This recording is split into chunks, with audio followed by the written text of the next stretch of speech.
Hello everyone, আসসালামু আলাইকুম। আশা করছি সবাই ভালো আছেন। আমিও আল্লাহর রহমতে আপনাদের দোয়া ও ভালোবাসায় ভালো আছি, আলহামদুলিল্লাহ। আজকে আমি আপনাদের মাঝে নতুন আরেকটি রেসিপি নিয়ে চলে আসলাম। আমি আজকে আপনাদের তৈরি করে দেখাবো চিংড়ি কাবাব। এজন্য আমি নিয়ে নিলাম চিংড়ি মাছ। এখন আমি চিংড়িগুলোকে ভালো করে পরিষ্কার করে ব্লেন্ড করে নিব। আমি ব্লেন্ড করে নেওয়ার পর এই চিংড়ির মধ্যে দিয়ে দিব পেঁয়াজ কুচি, দিয়ে দিব সামান্য পরিমাণ কাঁচামরিচ, দিয়ে দিব হলুদের গুঁড়ো, মরিচের গুঁড়ো, ভাজা জিরে গুঁড়ো, দিয়ে দিব পরিমাপ মতো লবণ। আমি সামান্য ধনেপাতা দিয়ে এগুলোকে ভালো করে মিক্সড করে নেব। যারা জানেন তারা তো জানেন, যারা না জানেন তাদের জন্য বলে দিচ্ছি, চিংড়ি মাছ ব্লেন্ড অথবা শিলপাটায় বেটে নিলে এটার রং কালো হয়ে যায়।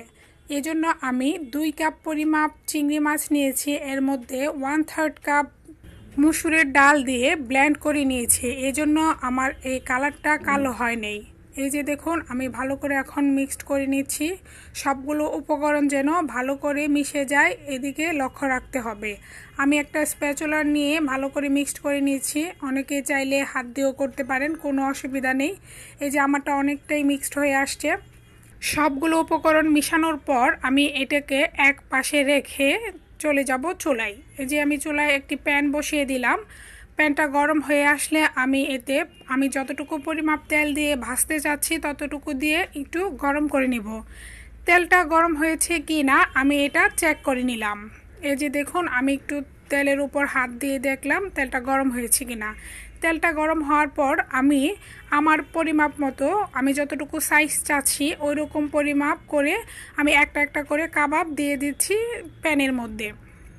এই যে দেখুন, আমি আস্তে আস্তে করে দিয়ে দিচ্ছি প্যানের উপর। আমি এগুলোকে ছোট ছোট করে করছি, কেউ চাইলে আরও বড় করতে পারেন।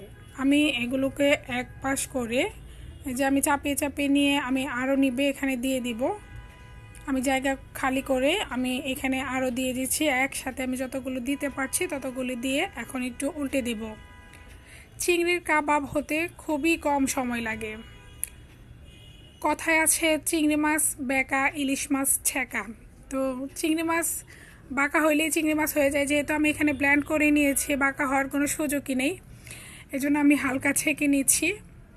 মজা করলাম আপনাদের সাথে। এই যে আমি চিংড়ি মাছের কাবাবগুলো হয়ে গেছে, এখন উঠিয়ে নিচ্ছি। আমি যতটুকু পরিমাপ নিয়েছি আমার বেশ ভালোই হয়েছে। এই যে আমার প্রথম ব্যাচ হয়ে গিয়েছে, এখন আমি দ্বিতীয় ব্যাচ দিয়েও ভেজে নিব। এগুলো উল্টে পাল্টে দিয়ে আমি ভেজে উঠিয়ে নিব। আরেকটা টিপস আপনাদের মাঝে শেয়ার করতে যাচ্ছি, সেটা হচ্ছে আপনারা যখন বারবার হাত দিয়ে কাবাবগুলো দিতে যাবেন তখন হাতটা পানিতে চুবিয়ে নেবেন, তাহলে এই চিংড়ি মাছের মিশ্রণটি হাতে বেশি লাগবে না। এই যে দেখুন, আমার তৈরি হয়ে গেল চিংড়ি মাছের কাবাব। সবাই আমার চ্যানেলটির পাশে থাকবেন, আমাকে সাপোর্ট করবেন, অবশ্যই লাইক কমেন্ট শেয়ার করবেন, আমার চ্যানেলটিকে অবশ্যই সাবস্ক্রাইব করবেন। সবাই ভালো থাকবেন, সুস্থ থাকবেন। সবার সুস্থতা কামনা করে আমি এই পর্যন্তই বিদায় নিচ্ছি। আল্লাহ হাফেজ, আসসালামু আলাইকুম, ধন্যবাদ।